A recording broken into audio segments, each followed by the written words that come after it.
not boredom. Like there is lower levels of hell.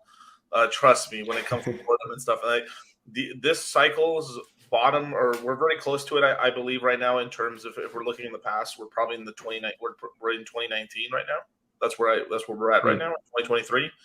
But back in 2018 and 19, that was truly boring. It was just nothing but down, and there really wasn't much DeFi at all. I mean, we're talking about a time before even Uniswap.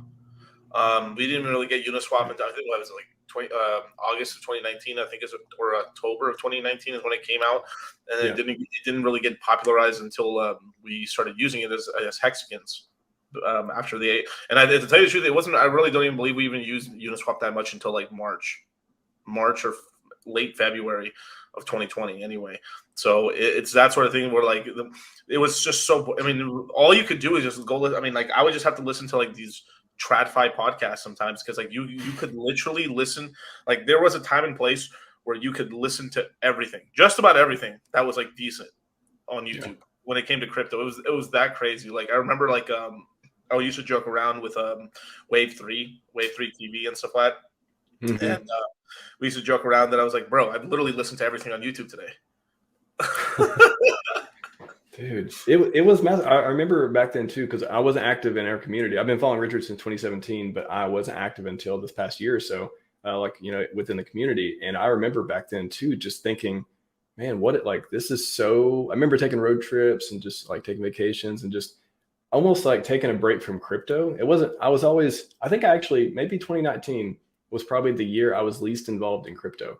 Because 2016, like everything was new. I was learning. Then I found Richard 2017, Riller 2017, and then boom, everything just went crazy. 2017, 2018. No, it's okay. It's BTFD. Like, oh, it's great. Everything's a maybe. And then at the end of 2018, things were like, okay, this sounds like a bear market actually. 2019, I was just like, yeah, I kind of did just zone out for a lot of 2019. Other than watching Richard, I still was like watching him all the time, and there wasn't a lot of stuff to do. And then but right before maybe fall 2020, that's when right before Hex launched, it was just like, that was kind of like, okay, is it going to launch? Is it really going to happen? The free claim was happening, all that. And then 2020, we know the rest, we know what happened. So boring. I don't know. I've been hearing people say for months, oh, there's nothing to stream about, nothing to do. I think my biggest thing for that, I would say, is like learn. Like I've been using the phrase work in bear, retire in bull. So it's like, if nothing else, prepare yourself for the next one. And maybe that's the hard thing to do. Maybe that's what, nobody wants to be nobody wants to be, that's what I'm looking for, proactive. Like they don't want to take these steps to ensure the next one they don't screw it up, because if this is your first one, maybe you haven't learned that lesson yet. But this is my second bear, and I know I'm so much better than I was, like wrapping my head around things with the ecosystem we have, like the opportunities we have now, so much better position than we were before. So one of my number one goals in life is to not screw this up. I know it's going to happen. I know financial freedom's coming, and I cannot screw it up. So bear, I'm going to stream, I'm going to learn, I'm going to help this ecosystem. And that's not boring to me at all. Right. I mean, there's a quote like, fear is the mind killer, right?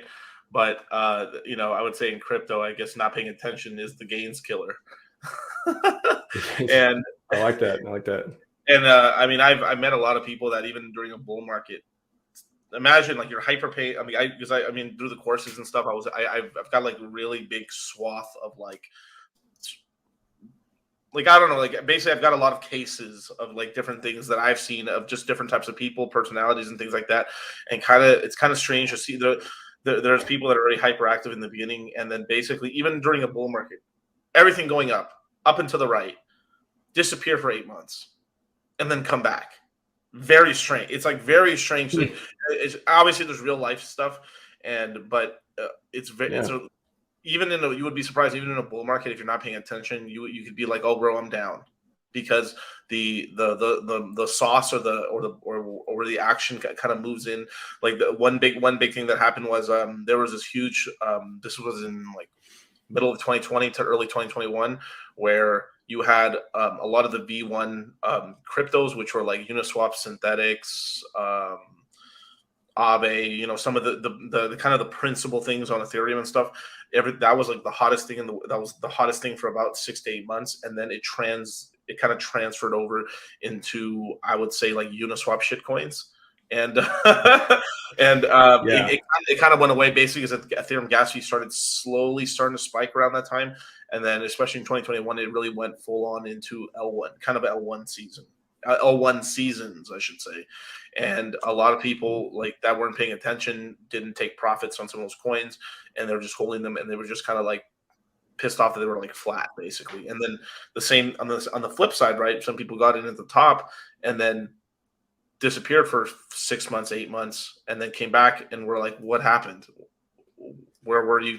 Like, you know, it's a lot. It's like in crypto, I mean, it doesn't mean that you have to be 24/7, 365, but you should be checking up on your crypto once a week at the very least.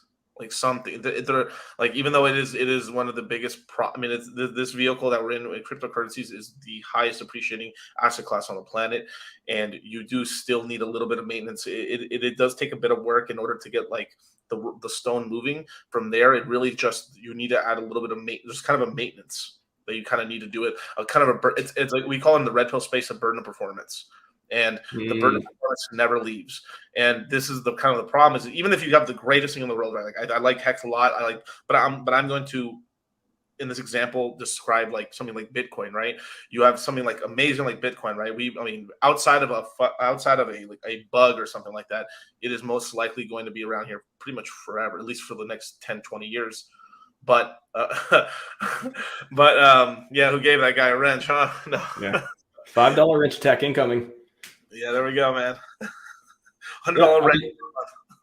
just on that too, I think that's interesting, and we'll just cover this, and then I want to get into your background a little bit too, because just if nothing else for my personal knowledge, because I want to get to know you more. But let's say 2023, you know, you've got your hex stakes, you've got, you know, all your bags you want set, you're staked, and see, this is 2023, right? Yeah, we just had a new year. So what is the for and against case for just taking it off? Like, is this like, you know, for example, I said in 2019, I kind of zoned out for most of it, but, you know, Hex wasn't around at that time, PulseChain, all this stuff.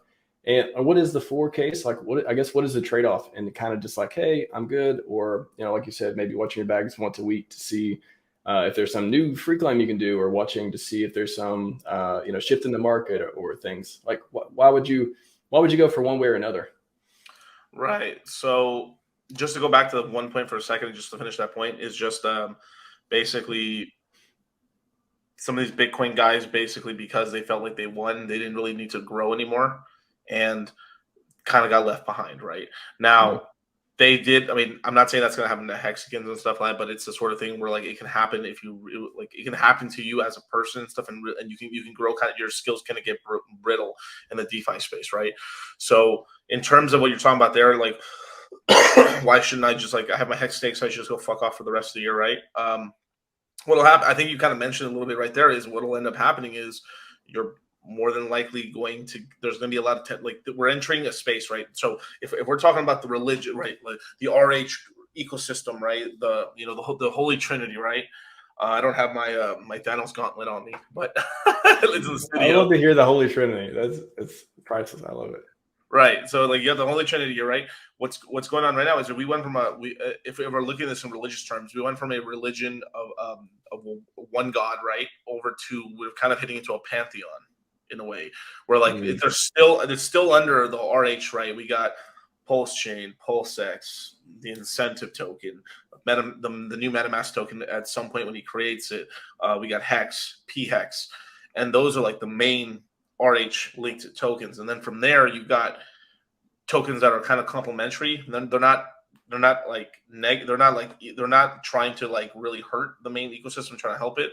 And you've got like things like Hedron, the Maxi poly tokens, you know, things like that, maybe fiat and stuff like that and everything like that. But and then from there, then you have kind of like unholy trinities as well, as where you have like Pulse Doge and like kind of like, you know, these kind of meme shit coins. And then you're going to have projects launching that are pretty much launching on PulseChain just essentially to vampire attack PulseChain and the whole ecosystem. So you have this whole thing where like if we're just talking about like the psychology of a hexagon, the psychology of hexagon was like, I use Ethereum to buy hex, and I have USDC when I take profits on my hex, and then when hex goes down, I buy hex with my USDC, and then I stake, right? Like that. That's the way my mama used to do it. That's what my pappy used to do it, and that's how my grandpappy used to do it. You know, we just we make these stakes and stuff. We make them ladders and stuff, and I don't know about nothing about that goddamn churn, them HSIs and stuff like that, man. That's some newfangled, man, city boy tech and stuff, right? Hemdrons.